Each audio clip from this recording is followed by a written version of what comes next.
Watchers in the Fourth Dimension. I've had many homes in many places. One day, we'll know all the mysteries of the skies. And we'll stop our wandering. Hello, and welcome back to Watchers in the Fourth Dimension. In this fourth episode, where we'll be discussing Marco Polo. I'm Anthony. I'm Don. I'm Julie. And I'm Reilly, and I call my car my warlord's tomb. We're on to our first missing story. For those of you who are not aware of the fact that there are missing stories in Doctor Who, stay tuned until the end, when we will talk through how they came to be missing, the search that is ongoing, and what the chances are of more being returned to the BBC.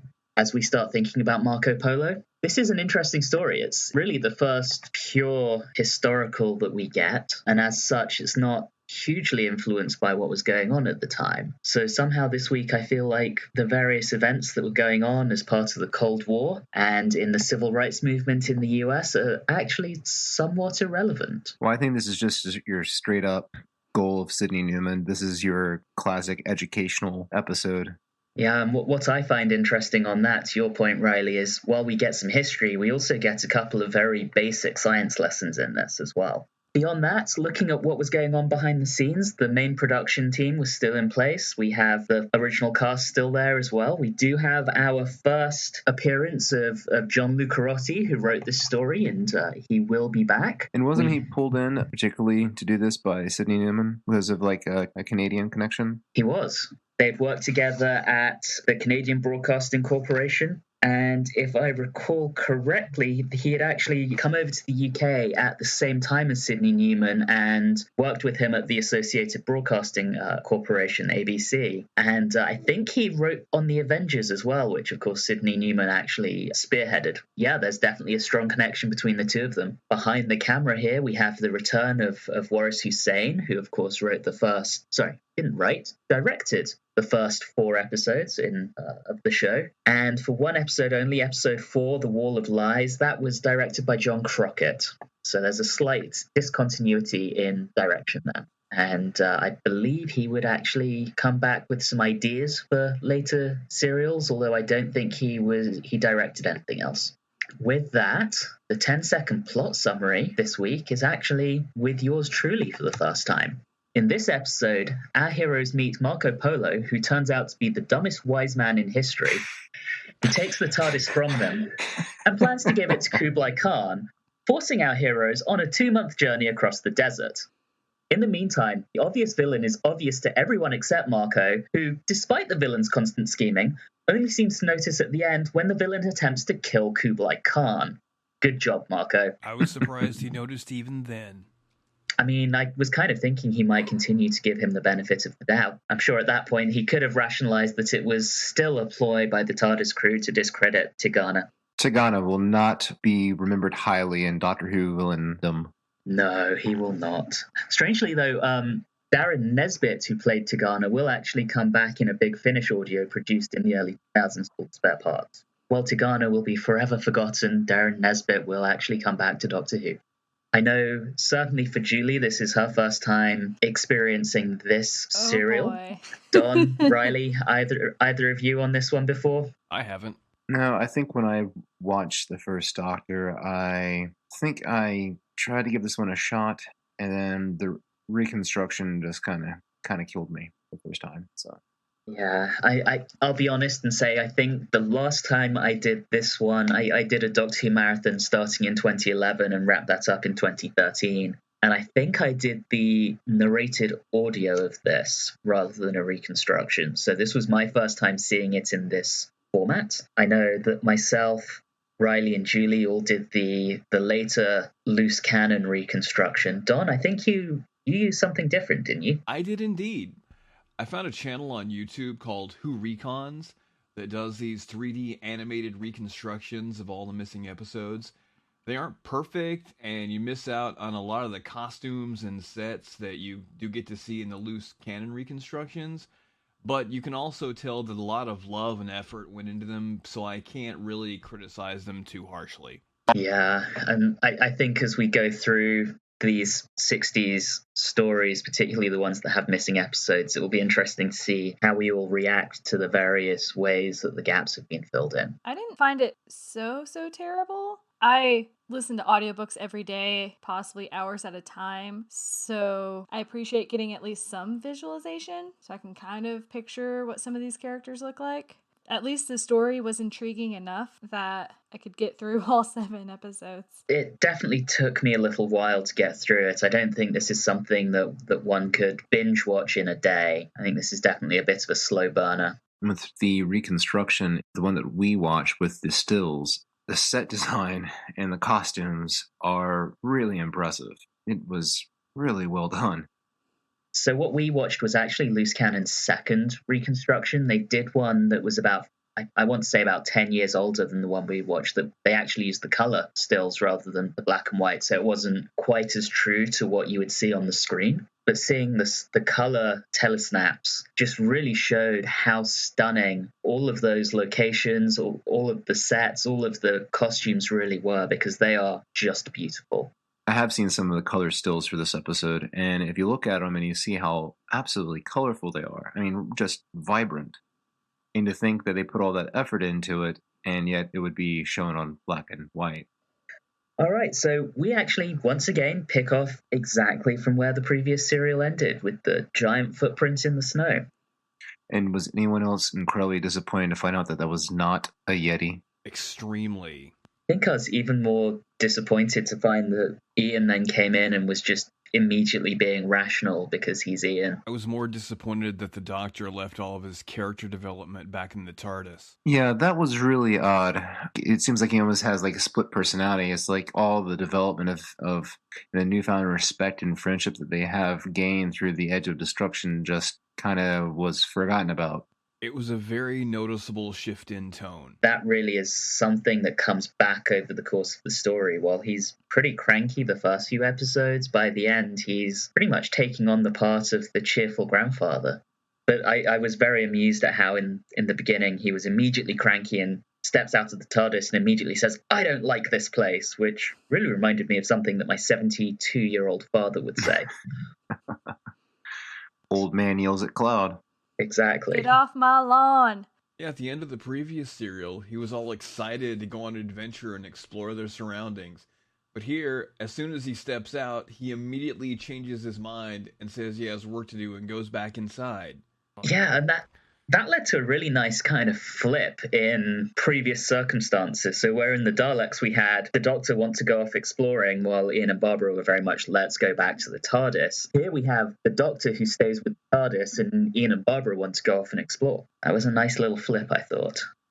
So we get our our second actual fault with the TARDIS. The first one being the previous episode, and then we had the fake fault in the Daleks. So this is the third story where we've had something going wrong with the TARDIS. I mean, you have a device that can literally teleport you anywhere, so you have to do something to anchor it there, or your characters will just want to, well, let's just leave. That is very true. They do find some other ways of preventing them from using the TARDIS over the course of this season, but that's, not an unfair point. All of us, having watched modern Doctor Who, we're used to the notion that the interior of the TARDIS is in a different dimension to the exterior. And yet here we have the fault, the heat goes out, and the TARDIS basically allows in the elements from the outside. So they're going to freeze whether they're inside or outside of it. I do kind of like the idea of the four of them just spending 7 episodes huddled together in the TARDIS for warmth. So, yeah, we meet some Mongols who, in typical BBC style, are white people in what is ostensibly, I don't think Mongolface is a term. Well, I did look up that the actress that played Ping Cho, her father or her mother was Malaysian. So she is not just completely just an English person. Although I love that because it's established that Ping Cho is from Samarkand, right? So she's an Uzbek girl. Mm-hmm. Who has a Chinese name and doesn't appear to be a Muslim. So good job, BBC. But I'm nitpicking because I'm like that. You were nitpicking because while all of that is true, I really liked her. Oh, she was pleasant. I mean, she could be a calming influence on Susan. In this, there are some nice conversations between them, particularly in this first episode where they talk about their concepts of marriage. And that really shows the difference in attitudes between the 13th century and the 20th century. Here, marriage is very much for convenience. She's going to be married to a 70-something-year-old in Peking, and it's a marriage of convenience. That's all it is. Going back to the Mongols, though, while we have white people in Mongolface, the TARDIS crew are immediately mistaken by the Mongols as evil spirits, and Marco comes in and saves them. I really saw this as kind of a commentary on almost a colonialist level of European civilization, Marco being a Venusian, against kind of the savagery of the other. Did anyone else get that vibe, or was that just me? No, I think that was pretty clearly there. And what cracked me up is that, Marco Polo, he didn't even look a hint Italian. Yeah, and with a name like Mark Eden, I don't think there was an ounce of Italian blood running through his system. I wish that the serial did more of Marco explaining to them like what he has learned from his travels and meeting these other cultures, instead of, he just kind of seems like he's more like an ambassador more than like a person trying to learn about other cultures and other places. Yeah, through this, I got the feeling he was just thoroughly fed up with it all and wanted to go home. He'd been stuck in the service of Kublai Khan for so long, he had almost lost his zeal for travel. Well, I would like to point out that one of the things that was a little pleasant surprise in this first episode, and I don't know if this showed up, Don, in your reconstruction, but when we would have our voiceover narration by Marco, writing in his journal, it showed a map, and it was done very much in the classic, like, Indiana Jones style. I would really like to know whether that was part of the original production or that was something that was added in for this reconstruction. That same map effect also existed in the version that I watched, so I think the idea, at least, is taken from the original production. I say that because it wasn't done in the same 3D style as the rest of it, but instead it was recreated using stills probably much like those that you saw in the loose cannon version. This is one of the few stories, and I'll get back to this a little later and talk about why this is strange, but this is one of the few stories where no clips whatsoever survive to this day. So there is literally not a second of actual footage from this story beyond the recap from the end of The Edge of Destruction. It is such a shame. There were some moments in this where I was like, I want to see how that was done, and I couldn't see it. I've got that several times in my notes. So we've met Marco, we've started the narration and the map. I guess he gives us a bit of a history lesson about the past and how he ended up in the service of Kublai. And he drops the bombshell that he wants to give the TARDIS to the Khan, and basically in return for his own freedom. To me, because history is somewhat set, so while this may not have been something that every British child would have learned about in school, there would probably be people in the audience who would have known of Marco Polo and know that, he kind of turns out okay in the end. So that's making the threat to the TARDIS crew rather than to Marco, since we kind of already know what happens to him. True, but it's interesting how, and as this serial develops, Marco really doesn't really paint him in a really good light. I mean, compared to how he treats our heroes. Yeah, he's definitely not always portrayed in the best light through the entirety of the story. I literally wrote down, Marco Polo is kind of a dick. Do you know how many times I have that? Because it is so many. I think I used misogyny or misogynistic more often than I used a dick, but yeah. Even Chikana, as our villain, had a more charismatic personality than Marco Polo. I thought he made an excellent villain. He wasn't overtly threatening, but he was really good at using his powers of influence and charm. Even though to us, he's obviously a complete snake. Well, I have a couple things on that, because my first thing was, it was never proven exactly why he was trusted so much. Okay, I get that he's a man and he was like, kind of somewhat respected, but also at the same time for Marco to be so, like, it was so personal for him, because there were times when he was talking where I'm like, I need to see your face, because I never really thought that he was that charismatic. I'm sitting here, I'm like, this guy has something up his sleeve. One of my favorite critics, Elizabeth Sandifer, just talking about Tigana, she mentions, I think the exact quote she uses is, Marco Polo amounts to 7 episodes of an idiot plot in which the complete inability of the main characters to figure out that Tigana is evil and persuade everyone else of this is the only thing that keeps it from being a 2-episode story. Sandifer, much as I love her, does not like this one. There are some good moments, especially in this next episode. I'm really happy with this next episode. So on to the Singing Sands then, episode 2.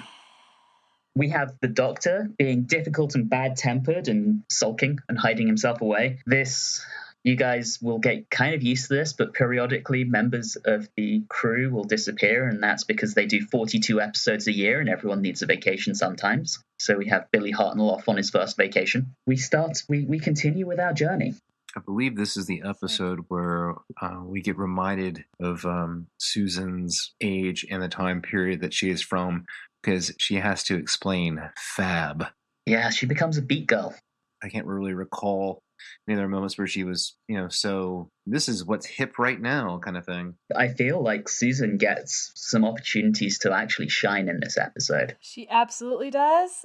And the thing that I really wanted to point out is Susan and Ping Cho have a conversation that doesn't include a man, so that means they pass the Bechdel test. Oh, I'm so excited. Yeah, is this the first time we pass it, Julie? I'm pretty sure this is the first time we passed it. Boom! Oh, Susan was brilliant in this episode. I loved her. Yeah, and she's actually really useful. Her and Ping Cho go off and they spy on Tigana, which I actually thought was probably the first time she was useful since going to go and get the anti-radiation drugs. Sadly, they don't actually find anything aside from an oncoming sandstorm. Speaking of that sandstorm, that is one of the reasons why I'm sad we didn't have any actual footage, because I wanted to see how they did the sandstorm. I did like the sound effects they used, and they were very creepy. I was going to say, it's very kind of avant-garde. We're, I guess, maybe 8 years before Brian Eno starts releasing stuff on his own, but, we're really getting into a discordant dirge of sound to represent the sandstorm. I almost wonder whether it might be one of those things that sounds better than it looked. I hope I'm wrong. Don't say it. But no, Julie, I honestly felt the same way. I really did feel like this was, the sandstorm in particular was the first point where I really thought, I wish I could see this.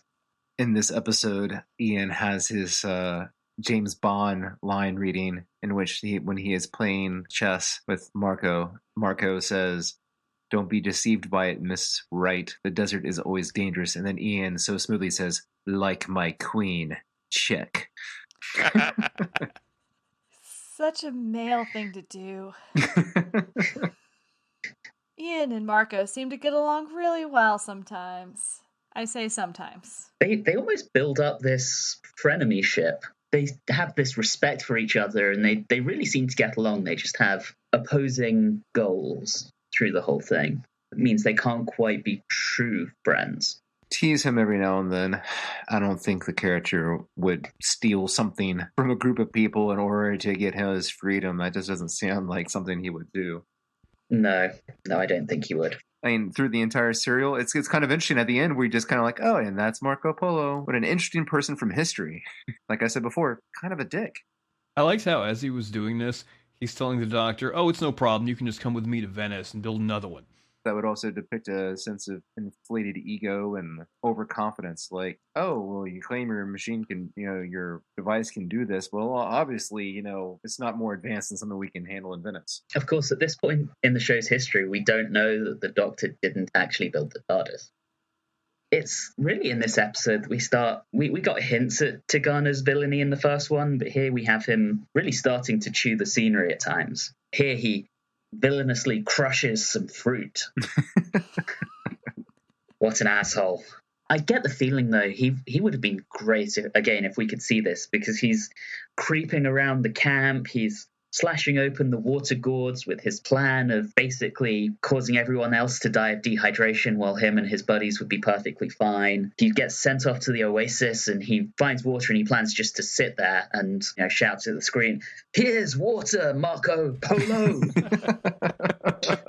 is the best cliffhanger ever. He would have been great to see in this one. I really enjoyed his performance on audio and in the telesnaps, but I would again really love to actually see this. Even though it might seem cliche with the villainous laugh and the monologue, the speaking and raising a fist and speaking out into the open air and all these kind of over the top dramatic things for a villain, for an antagonist to do, but even if done somewhat well, it's still something that as an audience we are attracted to.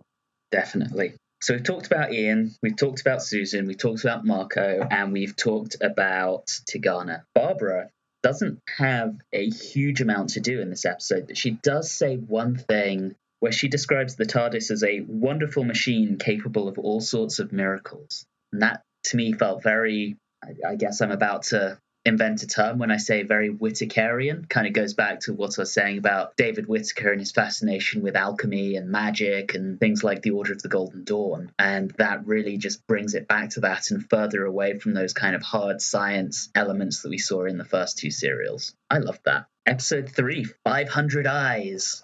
We start this one with a very, very bleak tone. I mean, obviously they're all extremely thirsty, but the music, I felt, really, really added to the notion of, oh my gosh, there's a very high chance we're all going to die. The episode opens with Marco Polo doing, the voiceover, and that's just a device that continues throughout the serial. And because Polo is giving the narration, it kind of feels like the show is trying to put the audience through the eyes of Marco Polo a little bit. Yeah, I agree with you that it's interesting, but I actually do like it. It was just one of those things where I'm like, I don't know why I like it, so it's not necessarily like, oh man, I think it's driving the plot, or I think it's doing this. I'm on board with what this narration is. Can't put my finger on it. I think it really frames the story very differently. Historically, we would think of this as being the story of the Doctor and his friends, but this really frames this story from the perspective of Marco Polo. And Marco Polo is the primary protagonist here. I'm reluctant to say hero because, as we've covered, he's kind of a dick. Isn't most of the things we learned about Marco Polo based off of letters that he sent back? When they think of Marco Polo, they're like, oh yeah, Marco Polo, of course he's going to write letters back about his travels. That's what Marco Polo did. It's like, visiting any other historical person from history, and of course they're going to be doing the thing they're most famous for doing. There's actually a really great little article in Tatwood and Lawrence Miles's About Time series that they call Whom Did They Meet at the Roof of the World, where they talk about how the actual writings we have of Marco Polo were not his writings. They were really the writings of the guy who he shared a cell with, a guy called Rustichello of Pisa, who was apparently a notorious liar. So nothing from a historical perspective could reliably actually be attributed to Marco Polo himself. But the other thing here is, the earliest copy that we have of the main book allegedly written by Marco Polo, actually written by Rustichello, is from 1351, so about 50 years after the fact. It's not the most reliable source, is I guess what I'm getting at. So there could well have been TARDISes and travelers from the fourth dimension in the real world, but we would never know. So I did want to touch upon Ian trying to talk to them about condensation. Oh, right, the science lesson. Yes. Basically all I really said, because in the end it's just I'm so sorry, Ian. It's trying to teach people that it's really hard. If they don't have a general understanding of that kind of science, it's impossible to explain. Yeah, it's kind of like trying to teach Mongols the secret of the atom bomb. They're no more likely to understand condensation than they are atomic weapons. I realize I'm taking that to an extreme, but yeah, I guess I'm saying I agree with you. I was like, you went real dark. Moving on. The Cave of the 500 Eyes. Everyone else had a chance to shine last week except the Doctor because Billy was off on his holidays.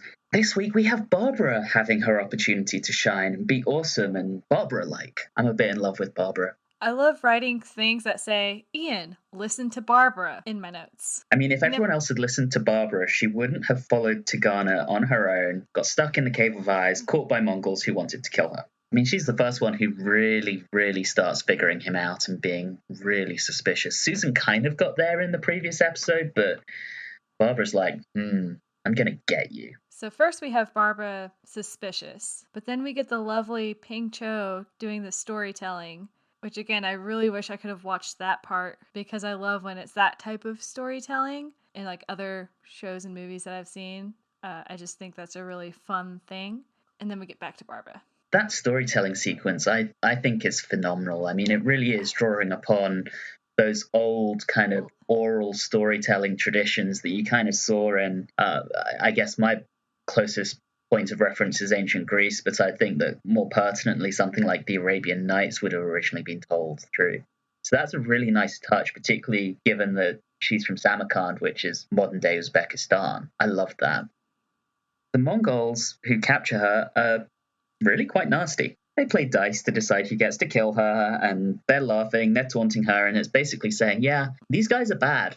They're really bad. They do everything except for attempt to rape her. They seem to have at least some morals so as not to do that. But otherwise, they're pretty horrible to her. Well, the Mongolian hordes and all didn't really have much of a good reputation throughout history. So I doubt that a person writing them in 1963 would make them kind. True.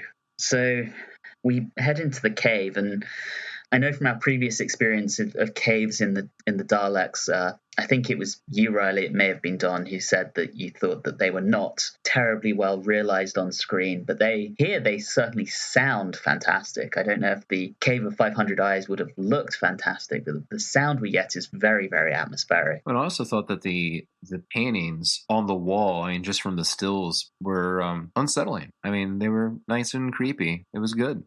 And then, of course, we end the episode with Susan doing what Susan does best and freaking out in the cave. Yeah. But, in all fairness to her, she did see something truly creepy. I mean, on the Susan Scarometer, seeing creepy eyes on a mural that she thought was a mural and, seeing the eyes move, that's unsettling. So we're into episode 4, the one directed by a different director, The Wall of Lies. I really loved something the Doctor said. He very firmly says, I am not afraid of ghosts. And he's being the scientist that he is. And then he laughs very coyly at Tigana's suggestion that he might be a magician. Kind of comes back to the old adage that any advanced form of science is indistinguishable from magic. Can't disagree. So one thing we have here is this interesting kind of playoff between Ian and the Doctor. It's not a big noticeable one, but we have Ian figuring out how the room works and ostensibly being the hero that gets us back towards Barbara. But then later in conversation, Marco actually identifies the Doctor as being the leader of the TARDIS crew and not Ian. So that kind of power play is shifting a bit, I think. I don't know if I necessarily felt it as much on this serial. I felt like, if anything, we were talking about earlier about how a lot of the relationship dynamics between all the characters had been fundamentally changed after with the Edge of Destruction serial. Outside of the crankiness of the Doctor at the beginning of this serial, I feel like Ian and the Doctor maybe a little bit, rub into each other just a little bit, where he, the Doctor, calls him Chesterton. As if he never seems to want to call him Ian. I mean, before, I think he used to just call him young man. So I guess that's an improvement. And even occasionally it's Chatterton, Chesterfield. It's the Mr. Burns, Homer Simpson thing. Yeah. Well, again, we have the stubborn old man. So I believe we have saved, or Barbara has been saved from the dice-winning Mongol from killing her. To me, it seemed like the rest of the episode was basically everyone trying to prove that Tigana is a complete dick, and Marco Polo continuing his own brand of dickery by refusing to believe anyone except Tigana, who was recently at war with Kublai. So I must admit to some frustration in this episode. Well, I mean, absolutely. I mean, we still don't really have I guess the motivation for the disbelief of our TARDIS crew is that they're lying in order just to get the TARDIS back. in this episode, we even have Ping Cho accusing Tigana of lying, and she has, I thought, some pretty compelling theories about Tigana and his motives, and Marco, unsurprisingly, because he's an idiot, doesn't agree. Right, and what would her motivations be? It's funny how the traveling of them feels more conducive and more organic to the story than, as you said here, we get to the finger-pointing, non-belief argument that takes place for the back half of the serial. That's because we're waiting for 7 episodes for Marco Polo to pick up the clue phone. To be utterly fair, he has no real reason to trust the TARDIS crew. But he has no reason to trust Tigana so much either. You're so right. Well, in fact, one could argue that he has less reason to believe Tigana than the TARDIS crew. Exactly. If Marco was going to trust anyone, it really should be Ping Cho. But he doesn't. Oh. There's so many times where if he had just listened, the story could have progressed and moved on. But he doesn't, so it feels very frustrating to watch. Very. From the stills, you can see that this put a really strong effort, and it looks great. Unfortunately, we don't get to see it. We don't have the thing that could, keep you tuned in, so to speak. And instead, we're, like you're saying, playing the waiting on Marco game. Yeah, I think part of the problem for Ping Cho is that she suffers from that classic problem of being a woman in the late 13th century. And combined with her age, I believe, wasn't she only supposed to be like 18? 16 or 17. Right. She was his charge. He was the one responsible from getting her to point A to point B. So he's very much I'm not going to listen to anything that she says because my only responsibility is to take her from here to there. Right. So Marco, not only being a dick, he is bringing child brides across state lines, also a felon. You're not wrong. So far I'm sitting here and I'm like, why should I be a fan of Marco Polo? Heading back to what we were kind of saying about Marco consistently believing Tigana and not believing our heroes, towards the end of this, Tigana kind of gets lucky in plotting against the TARDIS crew when he basically leads Marco to catch the Doctor coming out of the TARDIS. And that fully discredits the Doctor and his friends in the eyes of Marco, which really sets up the next few episodes. And so they're imprisoned, and Ian goes to escape and leads us towards the cliffhanger. So with that, we're into episode 5, Rider from Shang-Tu. And Ian is a murderer. Maybe. So we have Mongols closing in on the camp. Suddenly we get the Doctor's crazy decision to take everyone away in the TARDIS. Like, literally everyone. Let's just all pile into the TARDIS and leave. Go where? Who knows? He can't actually steer the TARDIS at this point, so let's just take, a bunch of Mongols and Marco Polo on however many serials of adventures through time and space. Why not? Sounds like a plan, Doctor. So we have Ian being the hero of this Mongol bandit attack. The whole attack is another one of those moments that I thought would have been way more effective to actually be able to see the action play out. And given that we're back into Waris Hussein's direction, I can't help but wonder whether he would have used the same fast-forward effects that he used in the brawl in the first serial. So Ian saves the day with his little bamboo trick. Good for you, Ian.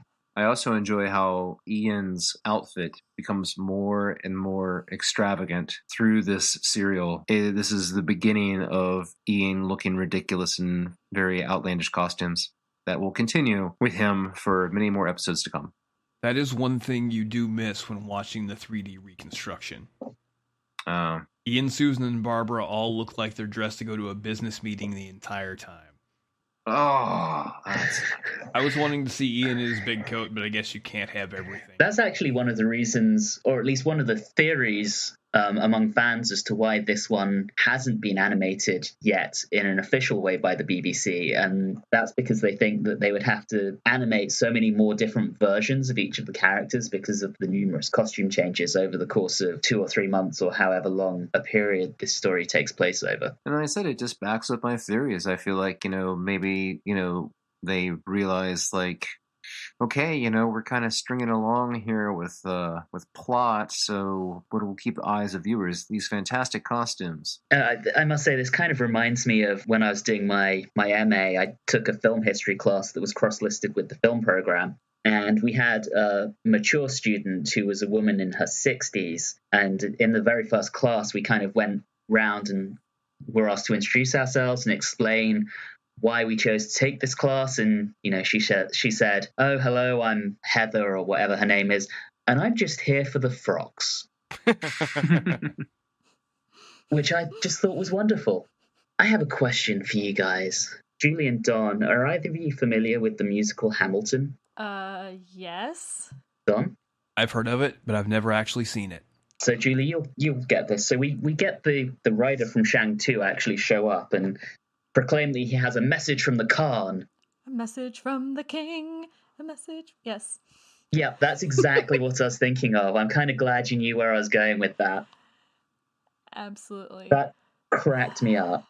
I love those moments, and it's just like, again, I'm a big fan of Hamilton, and the King George III is the best moments anyway, so. He's wonderfully camp, which actually ties in quite nicely to a point of this episode. We get to a town, and the chap who greets them, the appropriately named Wang Lo, is extremely camp. Yeah. Wait, are you talking about... Is this the guy with the eye patch? No, this is the guy, the rather large fellow who is just very, very flamboyant.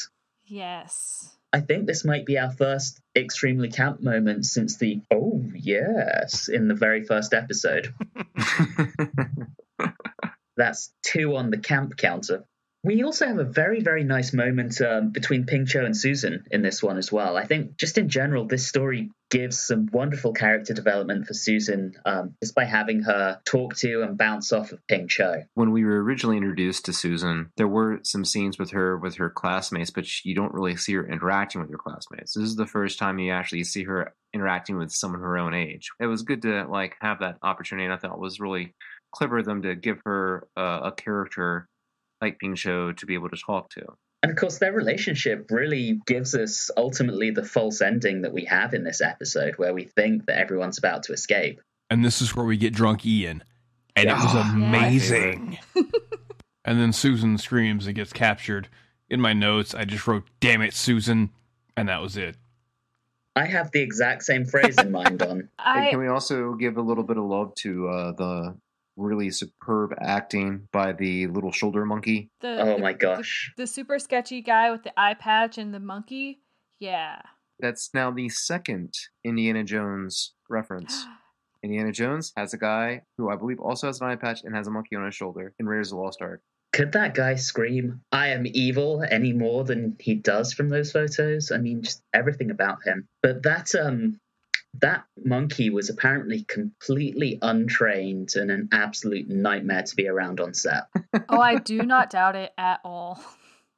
Completely untrained. Oh, incidentally, talking about Kuji, the eye patch gentleman, he was played by a gentleman called Tuta Lemko, who was actually in Raiders of the Lost Ark. Whoa. What? Almost makes you wonder as to whether either George Lucas or Steven Spielberg may have seen this, except this was never actually broadcast in the USA.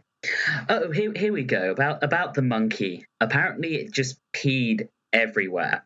And that is the main thing that Darren Nesbitt, who played Tigana, actually remembers about recording this story, was just this monkey peeing everywhere. I bet it did more than that. Mongolface and monkey feces everywhere. Absolutely everywhere. Yep.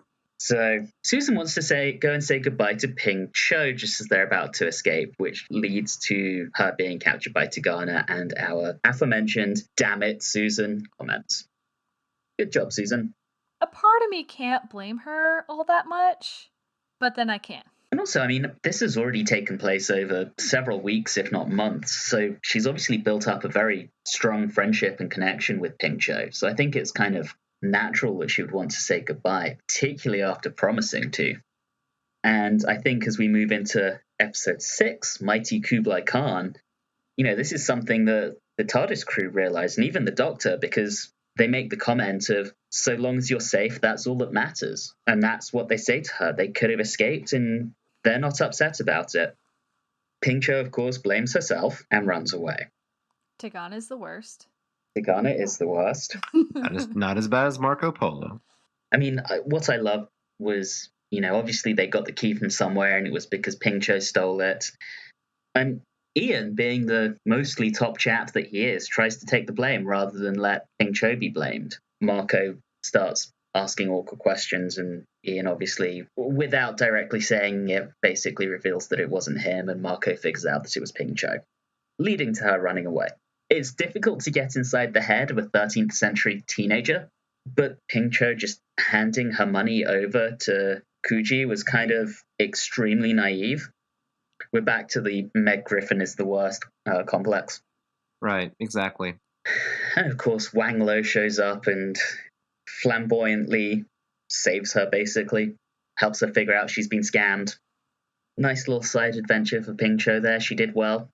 Really makes you wonder how she thought, after everything they went through to get from Samarkand to where they are, how she thought she might be able to either find passage with other people or try and get there on her own. It kind of seems like it wouldn't make sense. So anyway, Ian gets sent after her. So Ian is once again charged with being the hero. Stereotypical.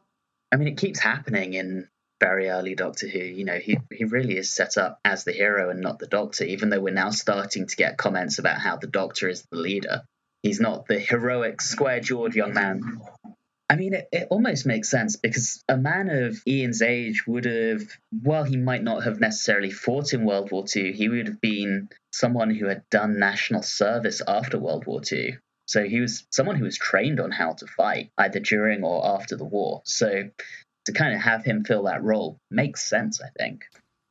Is this, I believe at this point, now that we have the introduction of Kublai Khan, we have what I believe is really piercing musical intro of the horns that just drove me nuts every time I heard it, in which it really made me wonder, like, is this actually, like, is there some sort of historical accuracy? Is this what the horns would have sounded like at the arrival of Kublai Khan into court? I'm not too sure about that. I have no context on that whatsoever. I do think that's a disappointing moment for Tristan Carey, who scored this one. I think up until that point, the score has generally been fantastic. Can we discuss the character of Kublai Khan, how they depicted him? It was very interesting choice. Oh my gosh, I love it. I mean, he's kind of like the crazy old man. It's like the writers were, or the writer was intending to, subvert everyone's expectations of, thinking that it would be like this Conan the Barbarian or something, just a very short-spoken and just brutal. But instead we have like this silly old man, basically. And I really enjoyed it because the interaction between Kublai Khan and the Doctor was fantastic. It was very good, yeah. Yeah, I loved those two together. Again, this is one of those moments I really wish we could see. There's the point that they kind of hobble off with each other, complaining about their various maladies. I thought that was absolutely hilarious. And they're giggling as they're walking off while complaining. I really wish we could see that. And then, of course, we end with Marco's bizarre, unwavering trust in Tigana. Who, Marco sent him after Ian, who he sent after Ping Cho. And Marco turns around and says, "Don't worry, Tigana will bring them to Peking." Well, I kind of expect him just to kill him and be done with it.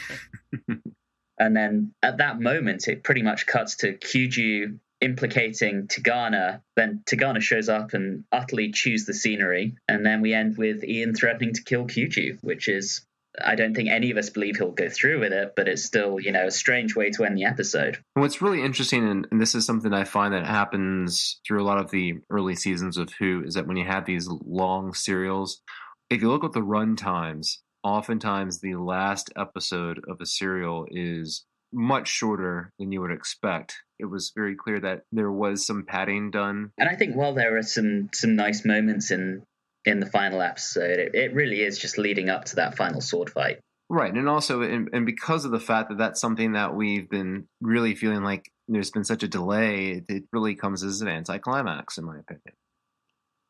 But we do get the Doctor and Kublai Khan playing, I don't think they did actually, but they talk about playing backgammon and having tea. It's like seeing them in an old folks home or something. They do that because the Doctor tries to win back the TARDIS in the game of backgammon. That's right. I loved the fact that Kublai was like, "Well, I haven't seen this gift yet. How about we play for the island of Sumatra instead? Hey, I might go with the island. I'm not gonna lie. I wouldn't blame you. You know, he almost wins the TARDIS back, and when he doesn't, he laughs about it. I mean, this is a sign of him really softening. I think the Doctor we saw in the first few serials would have been absolutely furious. Well, I also think that has to do with just how much he has just taken with Kublai Khan. I mean, I think it's like one of the few times where you see the Doctor, like, off, like, first impressions, actually really enjoying someone. I agree. So, after failing to win the TARDIS back, we begins to look like they might be stuck here. And at this point, we didn't have story names. No one quite knew when a serial was going to end and the next one would begin. It wasn't abundantly clear that this would be the final episode of the serial when this was broadcast. So, from that perspective, you know, we may as well have been stuck. That's an interesting way of looking at it. But as things happen, everyone gets set up for their happy ending. Lucky them. Ping Cho manages to escape her marriage. Yay, Good for I'm her. so excited. Because the guy just rather conveniently dies Yep, off just screen. off screen, casually. But do you not weep for your lost love? No, I think Ian killed him when no one was looking. Continuing his murderous ways. Exactly. Serial killer through time and space. It's the perfect Prove to me he didn't. You can't. He probably offed a couple calls back in the Daleks episode. We did comment that we thought he may have pushed that Thal off the ledge, the one who eventually cut himself down. Well, I mean, we have the Susan count, and now I think we need to have the Ian body count. So we've got the Susan count, the Ian body count, and the camp count. There you go. Wow. Tigana eventually proves that he's villainous and tries to kill Kublai. And everyone seems to realize this, including Marco, just before he's about to do it. Yep. So we suddenly have this frantic rush to save the Khan, followed by a sword fight. And I think this goes back to kind of what I was saying about this is Marco's story and not that of our crew, and that it's Marco here and not Ian in the sword fight. In the writer's mind, maybe this is our ways of rehabilitating Marco's character to make him save the day at the end, I guess. I don't know. Ping Cho avoids marriage, Marco gets his freedom, our heroes, Yeah, they get the TARDIS back. and for once, we're not left with a cliffhanger. It was so anticlimactic. It was like, all right, we have this fight and everyone is free and we're done. I mean, Takada killing himself, I mean, come on. I mean, let him go down, like, really fighting, you know, is a guy that's passionate, you know, with all his, like, monologues and his, you know, twirling of his mustache and such. I mean, he's not going to do that. He was going to go out fighting, and just to do that just really makes it seem anticlimactic. Well, I guess it leaves it kind of open-ended. It's a nice space for Big Finish to potentially insert some stories gratuitously. Oh, yeah, good point, yeah. So, we made it. The end of 7 episodes of reconstructed television. I think this week we are going to rate this one out of water gourds. Let's start this week with Don. How many water gourds out of 10 would you give this one? I think I need to rate this cereal on a scale of eyes. This would be a scale of 0 to 500 eyes, of course. And I'm going to give it 250 eyes, putting it square in the middle. That's not necessarily because it's a reconstruction, because based on the stills, if we could view the actual episode, I'm sure there would have been a lot more visual flair to keep it more interesting. But from a writing perspective, it just felt so very padded, just for the sake of stretching the plot out to the required number of episodes. Tigana could not have been any more obvious in his villainy, which it just made it so frustrating to watch. So for the mathematically impaired, if you are in the rather disappointing cave of 10 eyes, Would be this one is 5 out of 10 eyes. Really? Because I can't think of anything else, I'll go with water gourd. Unless I go with monkeys, because that monkey man, just a little bit creepy. I'll probably get a 6 out of 10. I agree with a lot of what Don said. It just, you know, the storyline was a little weak. It seemed a bit padded, things like that. But I thought that a few of the characters got better moments. So Susan in particular was actually very well done considering what has happened in the past. So I'll give it a 6. Reilly? I'm going to have to give it a 4 out of 10 water gourds. I mean, first off, you tease me with the possible abominable snowman. We don't get that in the Himalayas. And then we get to meet Marco Polo, who's a jerk. And then the padding and da da da da da. It's just, and it's really, and honestly, it's not the fact that it's a reconstruction. It's just, it's obviously that they wanted to, really show something of history, and for that it does its job. But there isn't much interesting story here, and just like Don mentioned, like, yeah, if we could see like a video and see like the amazing sets, all of them, and all the amazing costumes, that could probably bump it up to a 6. And also with Hussein's direction, I bet he may have had some really wonderful shots and some great, great camera movement, and could have made it up to maybe a 7 just for that. But like, when you're stuck with the reconstruction and all you have is the stills and you have just this performance of the script, it's a 4 out of 10 waterboards. All right. And I think personally, I'm going to go with 6 out of 10 water gourds. I actually agree with points made by almost all of you guys. But from my perspective, I think this is a nice character piece. It's plodding at times, but I really like the framing device of Marco's narration. From what we can see of the costumes and the sets, it looks absolutely stunning. I realize we're only 4 stories in, but so far this is 1 out of 1 on stories that I would most like to see return to the archive. Before we call it a day, let's talk about missing episodes. As of today, there are 97 missing episodes. When I first started watching Doctor Who in the early 90s, there were 114. So there's been some progress made. And in most of these, aren't they, when they're discovered, it's either people that actually like happen to somehow recorded them alive? Not quite. So most of them that are found are either in the hands of private collectors, and what happened with those tend to be when they were being ordered for destruction, rather than sending them off to be burned, someone would take one home and it would make its way onto the secondary market and eventually end up in the hands of a collector. Or they're discovered in foreign countries at the TV stations that they were sold to. So for the benefit of anyone coming across this concept of missing episodes for the first time, what happened was, and the reason for this was, the BBC believed that these had a very limited shelf life. No one thought that they would be able to repeat them after a certain time. They certainly didn't foresee the availability of home video or even bringing us into the 21st century streaming.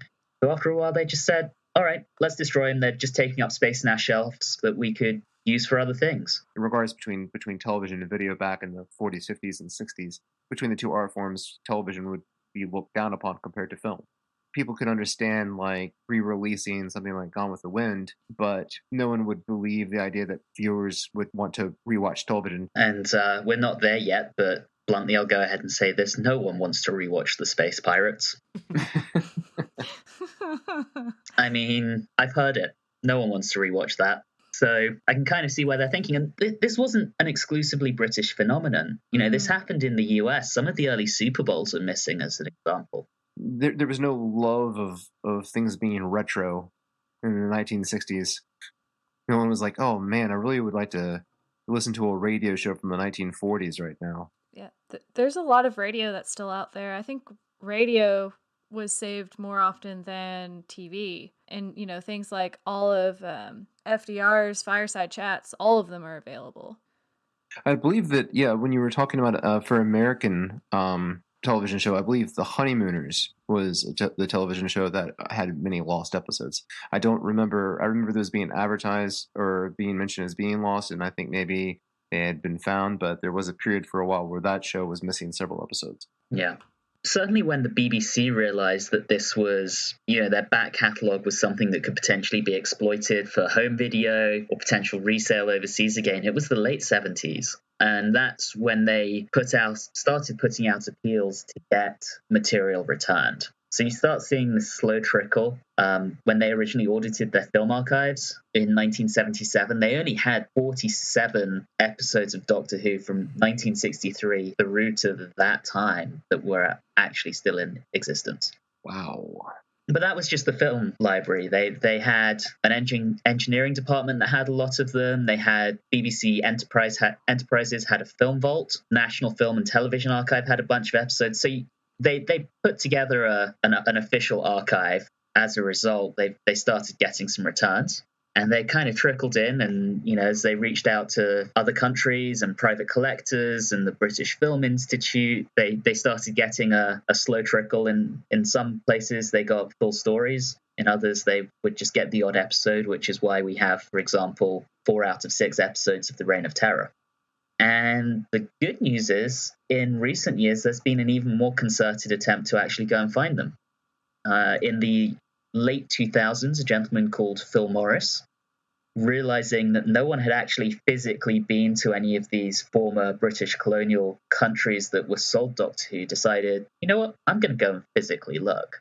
And he started going around places like Nigeria, Ethiopia, Sierra Leone. I believe he's been to Hong Kong. He's basically taken it upon himself to go and look everywhere across the former British Empire. In 2013, he returned 9 episodes, so completing one Patrick Troughton story and nearly completing another. That in and of itself sounds like it could be a fantastic film. The story of a person searching for lost episodes all around the world. Well, he said that when he's finished his search, he will tell his story in the form of a book, which I wouldn't be surprised if that gets made into a film. So he basically gave back 2 stories in 2013, and he said that was purely to commemorate the show's 50th anniversary, and he wouldn't hand anything back until he finished his search. And I remember first hearing the rumors about what he was doing in 2011 when a good friend of mine back home, who's a massive Doctor Who fan, told me that an eccentric guy had been abroad and found all of the missing episodes. I think that's an exaggeration, but I wouldn't be surprised if he has a lot more. He always said once he finished his search, not only would he tell his story, but he would return everything he's found. About 2 or 3 months ago, he started returning things. He returned a few comedy shows. So I'm very hopeful that in the future we might be able to actually watch some of these missing stories rather than rely on reconstructions. Also, I think if we can get some good reference shots, maybe the 4 of us should all cosplay characters from Marco Polo and just be incredibly obscure. Well, you know who I'm picking. Reilly, I look forward to seeing you as Kublai Khan. That would be my second choice. It's Ping Cho, right? Please don't disappoint me. Dear listener, if we get through a story that wasn't existing when we watched it, but is later found, we will find a way to... We'll find a way to watch it and let you know our thoughts. So with that, we will bid you all farewell. We have been the Watchers in the 4th Dimension. Thank you for listening. You have been listening to Watchers in the 4th Dimension with Don Smith, Julie Philippek, Reilly Schreck, and myself, Anthony Williams. This episode, Mongolface and Monkey Feces, was recorded on Wednesday, December the 19th, 2018. You can find us on Facebook, Instagram, and Twitter at Watchers4D. If you are enjoying this podcast, please take the time to leave us a review on either iTunes or Stitcher. And always remember, when someone seems to obviously be a villain, they're probably actually a villain.